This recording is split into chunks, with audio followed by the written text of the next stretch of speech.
Hello నమస్తే, welcome to Alankrita talks. నేను మీ Alankrita. So బేసిక్గా గాయ్స్, మీరు అందరూ మన రివ్యూస్ చూస్తున్నారు కదా.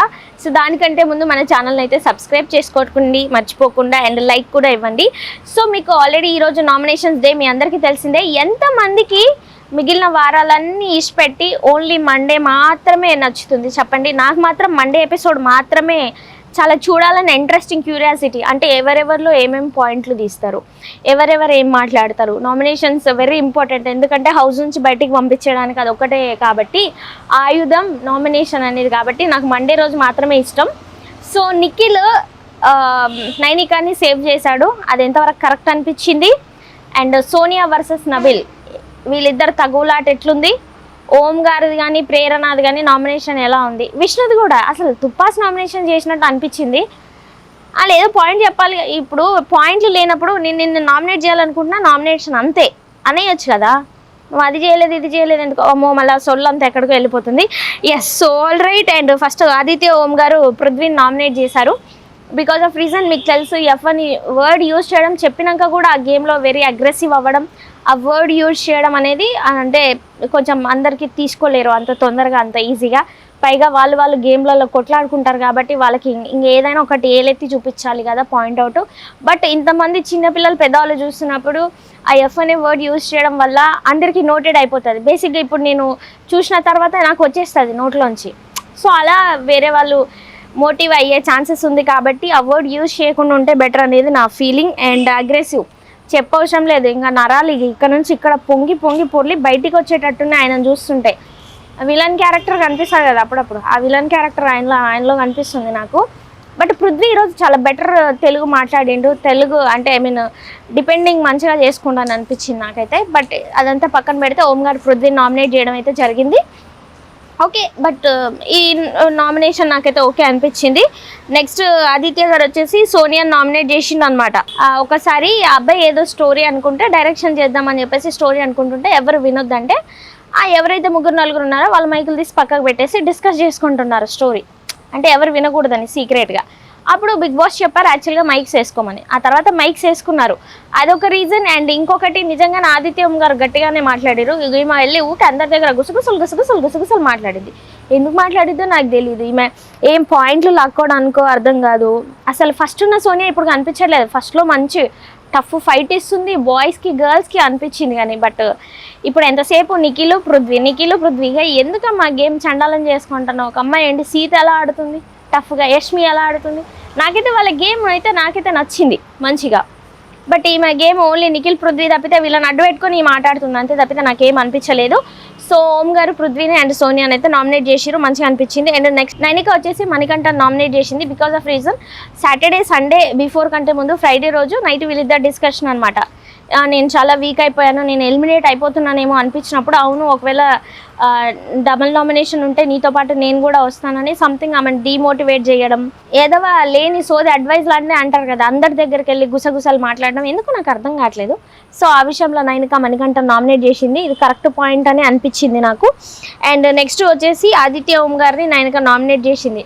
టాస్క్ ఏది సరిగ్గా ఆడట్లేదు, ఓన్లీ అందరికి అడ్వైజ్లే ఇస్తున్నారు తప్పితే మిమ్మల్ని అడ్వైజ్ ఇవ్వడానికి పెట్టలేదు కదా, బిగ్ బాస్ కదా అడ్వైజ్లు ఇస్తారేమని ఇవ్వాలనుకుంటా అని చెప్పేసి ఓం గారిని నామినేట్ చేయడం అయితే జరిగింది. అంత పసలేదు అనిపించింది నామినేషన్లో, ఏదో సింపుల్గా ఈజీగా అయిపోయింది. అబ్బా కొన్ని సీజన్లలో ఉంటుంది చూడండి ఫైర్ మాట్లాడుకుంటే అలా మాట్లాడుకోవాలనిపిస్తుంది. బట్ ఈ సీజన్లో నాకు నబీలు సోనియా, అది నబీల్ నామినేషన్ తప్పితే నాకు ఎవరి నామినేషన్ కూడా నచ్చలేదు ఈ ఎపిసోడ్కి మాత్రం. అండ్ నబిల్ నా ఫేవరెట్ అయిపోయాడు ఇవాళ ఎపిసోడ్తో, ఎందుకంటే కరెక్ట్ పాయింట్ మాట్లాడుతున్నాడు. ఎంతసేపటికి సోనియా ఫెయిల్డ్ సంచాలక్ అంటే ఏం చేసింది, అసలు ఫిజికల్ టాస్క్లు ఆడడం రాదు. యాజ్ ఏ సంచాలక్గా బెలూన్ టాస్క్లో ఫెయిల్, ఓన్లీ మాటలు తప్పితే ఏమీ లేదు అక్కడ.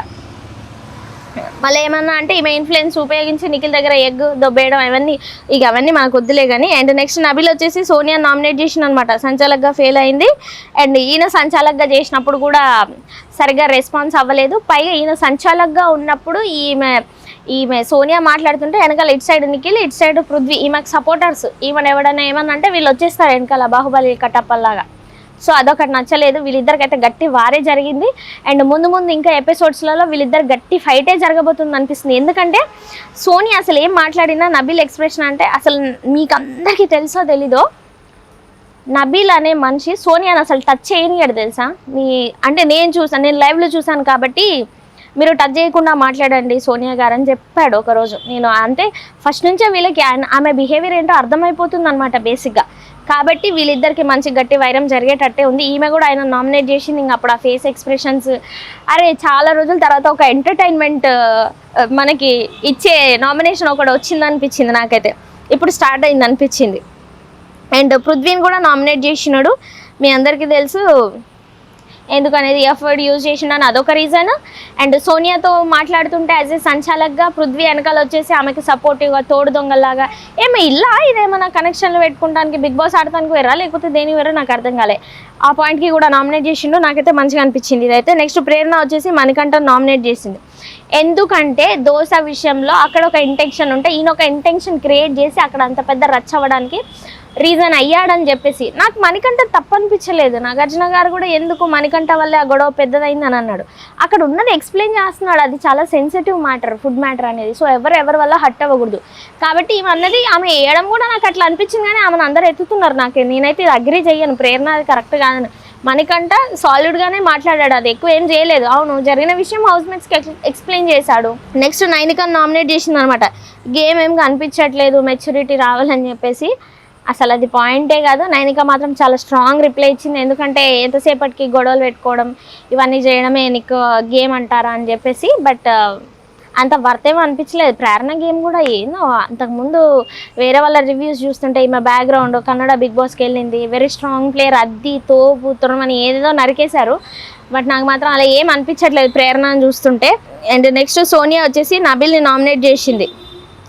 తెలిసిందే మీ అందరికీ. సో వీళ్ళిద్దరికి వారైతే జరిగిపోయింది. అండ్ ఫెయిల్డ్ సంచాలక్ అసలు ఎంతసేపటికి ఈమె ఎలా తెలుసా, ఒక మనిషిని గుచ్చి ఏదైనా పాయింట్ తీస్తే ఆ పాయింట్ గురించే మాట్లాడి సాగదీసి అసలు వీళ్ళు ఏ పాయింట్ మాట్లాడితే వీక్ అయిపోతారు, డౌన్ అయిపోతారు, వీళ్ళ నోరు లేకుండా ఉంటుందని చెప్పేసి అంత వీక్ సెన్సిటివ్ పాయింట్లు పట్టుకొని వచ్చి నామినేట్ చేస్తుందని అయితే అనిపించింది. అండ్ నెక్స్ట్ ఓం గారిని యాజ్ యూజువల్ ఓం గారిని నామినేట్ చేయడంలో అసలు తప్పే లేదు. ఎందుకంటే ఆట తక్కువ షోప్ ఎక్కువ అయిపోయింది. మేబీ ఈ వీక్ నాకు తెలిసిన దాని ప్రకారం అయితే ఓం గారు వీళ్ళ వాళ్ళకంటే చాలా వీకెస్ట్ కనిపించిందంటే ఓం గారు మాత్రమే. ఆయన కూడా లోగా ఫీల్ అవుతున్నారు. ఈ వీక్ నేను వెళ్తానేమో ఆటలో ఎఫర్ట్స్ పెట్టచ్చు కదా, నేను వెళ్తా అనే దాని మీద ఎఫర్ట్లు పెట్టేదానికంటే బదులు నాకైతే అర్థం కావట్లేదు. అండ్ నెక్స్ట్ మణికంఠ వచ్చేసి పృథ్వీని ఓం గారిని నామినేట్ చేసిండు. బికాస్ ఆఫ్ రీజన్ ఎగ్ టాస్క్లో పృథ్వీ మణికంఠని ఇలా నెట్టి పడేస్తే చాలా ఫిజికల్ డ్యామేజ్ అయ్యాడు కాబట్టి దానికి చాలా హట్ అయ్యాడు ఆయన. బట్ ఇట్స్ ఓకే, దానికి నామినేట్ చేసిండు, మంచి వ్యాలిడ్ రీజన్ అనిపించింది. అండ్ ఓం గారిని నామినేట్ చేసినప్పుడు ఒక డైలాగ్ అన్నాడు. అంటే ఆల్రెడీ భాషా గారు వచ్చేటప్పుడే చెప్పేశారు, ఆయన చెప్పింది మనం తీసుకోవాలి కానీ మనం చెప్పింది ఆయన తీసుకోరు, పాజిటివ్గా అసలు బిహేవ్ చేయరని చెప్పేసి అదొక పాయింట్ చెప్పిండు. అండ్ నెక్స్ట్ వన్ వచ్చేసి మీరు గైడెన్స్ చేస్తున్నారు ఆల్రెడీ, ఈరోజు ఈ ఎపిసోడ్కి ఏం జరుగుతుంది, ఈరోజు ఏం జరుగుతుందని ముందు అనాలిసిస్ చేయడం వల్ల నా పక్క నుండి ఓహో ఇలా జరుగుతుందని నా మైండ్ నేను కోల్పోవాల్సి వస్తుందని అదొకటి చెప్పిండు. వినకపోతే పక్కకు ఆయన చెప్పేటైనా ఆయన నోరు ఆయన ఇష్టం అనిపించింది నాకు. అండ్ ఇంకొక పాయింట్ ఆఫ్ వ్యూ ఏంటంటే ఒక ఫాదర్ లాగా సజెషన్ ఇస్తున్నారు, మీరు ఫాదర్ లాగే ఉండండి, బొమ్మరిల్లు ఫాదర్ లాగా అసలు బిహేవ్ చేయకండి, ఇదే చేయాలని చెప్పేసి ఈ డైలాగ్ నాకు భలే నచ్చింది. సీత నైనిక వీళ్ళందరూ మొహం చూసుకుంటారు బొమ్మరిల్లు ఫాదర్ అని చెప్పేసి. మళ్ళీ ఒక కొత్త పాయింట్ దొరికింది కాబట్టి నువ్వు ఫాదర్ అన్నావు కాబట్టి నా దగ్గర నేను ఇండిపెండింగ్ ఏం చేసుకోవాలని చెప్పేసి నామినేషన్లోకి వెళ్ళిపోయాడు. నెక్స్ట్ విష్ణుప్రియ వచ్చేసి ఆదిత్య ఓం గారిని, నెక్స్ట్ ప్రేరణని. వీళ్ళిద్దరికి మొన్న ఎగ్స్ కూడా ఇచ్చాడు నాగార్జున గారు. ఇంకా ఈ గొడవ ఇంతటితో కంప్లీట్ అయిపోవాలి, మీరు రోజుకు పెంచుకుంటూ వెళ్ళిపోతున్నారని. కానీ ప్రేరణ నామినేట్ చేయడంలో తప్పే లేదు. ఫస్ట్ స్టార్ట్ చేసిందే ఆమె. విష్ణుప్రియ వీళ్ళిద్దరు గొడవలో చెప్పాలంటే ఫస్ట్ 2 eggs నుంచి కూడా విష్ణుప్రియదే కరెక్ట్ అనిపించింది. ప్రేరణ నామినేట్ చేయడంలో తప్పేం అనిపించలేదు. నెక్స్ట్ ఓం గారిది కూడా యాజ్ యూజువల్ గేమ్ ఎక్కడ కనిపించట్లేదు, మిగిలిన వాళ్ళకంటే చాలా అంటే చాలా చాలా తక్కువ గేమ్ ఉందని అనిపిస్తుంది. వాళ్ళకే కాదు ఎవరికైనా అనిపిస్తుంది. కాబట్టి అసలు హౌస్లో మొత్తంలో ఆదిత్య ఓం గారికి మణికంఠకే పడ్డాయి అనుకుంటా ఓట్లన్నీ కూడా. నెక్స్ట్ పృథ్వీ వచ్చేసి నబిల్కి నామినేట్ చేశాడు, మణికంఠకు నామినేట్ చేశాడు. ఎందుకంటే పృథ్వీ మీ అందరికీ తెలుసు కదా, సోనియా అంటుంటే మధ్యలో ఉరికి రావడం ఇదంతా కావాలని కచ్చగట్టి ఇప్పుడు if in case Nikhil nomination చేసేది ఉన్నా కూడా పృథ్వీకే అది నబిల్కే వేసేటోడేమో నాకైతే అనిపించింది. ఎందుకంటే వాళ్ళంతా ఒక టీమ్ లాగా బ్యాచ్ లాగా ఆడుతున్నారు. నిఖిల్ ఇప్పుడే ఆమె గేమ్లోంచి డైవర్ట్ అవుతున్నట్టు అనిపిస్తుంది. అండ్ మణికంఠ విషయానికి వస్తే యాజ్ యూజువల్ వీక్గా ఉన్నాడు మిగిలిన వాళ్ళందరితో పోలిస్తే. బట్ వీక్గా ఉన్నారని చెప్పేసి నామినేట్ చేయడం కరెక్ట్ కాదేమో. గేమ్ అంటే అసలు ఓన్లీ ఫిజికల్ టాస్కే కాదు, ఒక దాంట్లో స్ట్రాంగ్ ఉంటారు, ఒకరు మెంటల్గా స్ట్రాంగ్ ఉంటారు, ఒకరు ఫిజికల్గా స్ట్రాంగ్ ఉంటారు, ఒకరు లీడర్షిప్లో స్ట్రాంగ్ ఉంటారు, ఒకరు సంచాలకుగా స్ట్రాంగ్ ఉంటారు. చాలా వేరియేషన్స్ ఉన్నాయి ఒక హౌస్ మొత్తంలో ఇవ్వడంలో. ఒక మంచి ఓదార్పిస్తే కూడా అది కూడా ఒక మంచి టాలెంటే. ఎందుకంటే బాషా గారు చాలా, మన ఆర్జే శేఖర్ బాషా గారు ఎవరు డిమోటివేట్ అయినా వాళ్ళని మంచి మోటివ్ ఇచ్చి ఆయన మంచి జోకులతో ఇది చేస్తుంటే నాకైతే అది అనిపించింది అనమాట. అండ్ నెక్స్ట్ వచ్చేసి సీత ప్రేరణ నామినేట్ చేసింది, మణికంఠ నామినేట్ చేసింది. ప్రేరణని ఎందుకు నామినేట్ చేసిందంటే ఎమోషన్స్ గురించి. లాస్ట్ వీక్ చూసినట్లయితే నువ్వు ఊరికైనా ఎమోషనల్ అయిపోతున్నావు, ఎమోషన్ గేమ్ ఆడుతున్నావు అని అన్నది. మరి మొన్న ఎగ్ టాస్క్లో కూడా ఆమె ఫిజికల్గా ఎమోషనల్ గేమే కదా ఆడింది. మంచి గట్టి రిప్లై ఇచ్చింది అనిపించింది ప్రేరణకైతే. మంచి కరెక్ట్ పాయింట్లు పట్టుకుంది సీత మాత్రం. And next Manikanta. బేసిక్గా చెప్పాలంటే మణికంఠ అనే వ్యక్తి, ఆయన దగ్గర అసలు ఆయన పాపులర్ కాదు, వేరే యాక్టివిటీస్ ఏం లేదు. బట్ ఆయనకు అర్థమైంది నేను ఏదో ఒక రూపంలో ఏదో ఒక ఫుటేజ్ ఇవ్వాలి, నేను అందరితో మాట్లాడాలి, అందరితో యాక్టివ్గా ఉంటే ఏ ఫుటేజ్ ఎప్పుడు ప్లే అవుతుందో తెలియదు. కాబట్టి ఏదైనా ఒక ఇష్యూ జరిగితే వాళ్ళ దగ్గరికి అందరి దగ్గరికి, ఇంకా ఆయన పనే అది తెలుసా, ఇంకా హౌస్లో వేరే పని ఏం లేదు. నిద్రన్నా పోతున్నాడో పోతలేడో కంటి నిండా నాకు అనిపిస్తుంది. పోతాడు, అమ్మో నా ఒపీనియన్ నాకు ఇలా అనిపిస్తుంది ఏం చేయాలంటారు, వాళ్ళ ఒపీనియన్ తీసుకుంటాడు, మళ్ళీ అసుంట పోతాడు, వస్తాడు. అందరికీ ఏదైనా పక్క వాళ్ళ ఇష్యూ జరిగితే కూడా ఈయన ఇన్వాల్వ్ అయ్యి అందులో జడ్జిమెంట్లు ఇచ్చుకుంటాడు అనమాట. కాబట్టి బేసిక్గా ఈయన నామినేట్ చేయడంలో తప్పే లేదనిపించింది నాకైతే. అండ్ నెక్స్ట్ యష్మి వచ్చేసి మణికంఠని నామినేట్ చేసింది, నెక్స్ట్ సోనియాని నామినేట్ చేసింది. మణికంఠ అంటే ఆల్రెడీ ఫిజికల్గా వీక్ ఉన్నాడు అండ్ వీళ్ళకి పెద్దగా వారేం జరగలేదు. కాకపోతే సో యష్మి వచ్చేసి మణికంఠ నామినేట్ చేసింది. అండ్ అలాగే ఎట్ ది సేమ్ టైం సోనియాని కూడా నామినేట్ చేసింది. ఎందుకంటే బికాజ్ ఈమె క్లాన్లో ఉన్నప్పుడు ఉండే ఇది పక్క క్లాన్లోకి వెళ్ళినప్పుడు, పక్క టీంలోకి వెళ్ళినప్పుడు అక్కడ చీఫ్ అయినా సరే వేరే వాళ్ళైనా సరే కరెక్ట్ చేసే రైట్ ఉండాలి. కానీ అది ఆమె అక్కడ చూపించుకోలేదు. కాబట్టి అంటే ఆమెకి ఏం లేదు, మెయిన్ ఇక్కడ పృథ్వీ, ఇక్కడ నిఖిల్, పోండ్రా మీరు వెళ్ళండి నేను ఇక్కడ ఉంటాను, లేదంటే వెనకలు ఉండండి రా నేను ముందు వెళ్తాను, నన్ను సపోర్ట్ చేయండి రా. ఇలాంటి గేమ్లు మస్తు చూసినా, మస్తు సీజన్ల నుంచి చూసి మాకే బోర్ కొడుతుంది. మీకు కొత్త ఏమో, మాకు కొత్తగా అయితే నాకు అనిపించింది. అండ్ ఫైనల్గా నామినేషన్స్ అయితే కంప్లీట్ అయిపోయినాయి. నామినేషన్లో వచ్చేసి పృథ్వీ ఉన్నాడు, ఆదిత్య ఓము, మణికంఠ, సోనియా, నైనిక, నబీలు అండ్ ప్రేరణ. అండ్ వీళ్ళైతే నామినేషన్లో ఉన్నారు. ఈసారి మాత్రం సీత అండ్ విష్ణు వీళ్ళందరూ కూడా నామినేట్ అవ్వలేదు. కాబట్టి ఎందుకంటే విష్ణు యాక్చువల్గా ఒక్కరే నామినేట్ చేసిరు, డబుల్ నామినేషన్లో అయితే మాత్రమే నామినేషన్లో ఉన్నట్టు అనమాట. సో నిఖిల్ యాజ్ ఏ చీఫ్గా, హౌస్ చీఫ్గా ఎవరైనా సేవ్ చేయాలంటే నైనికాని సేవ్ చేశాడు.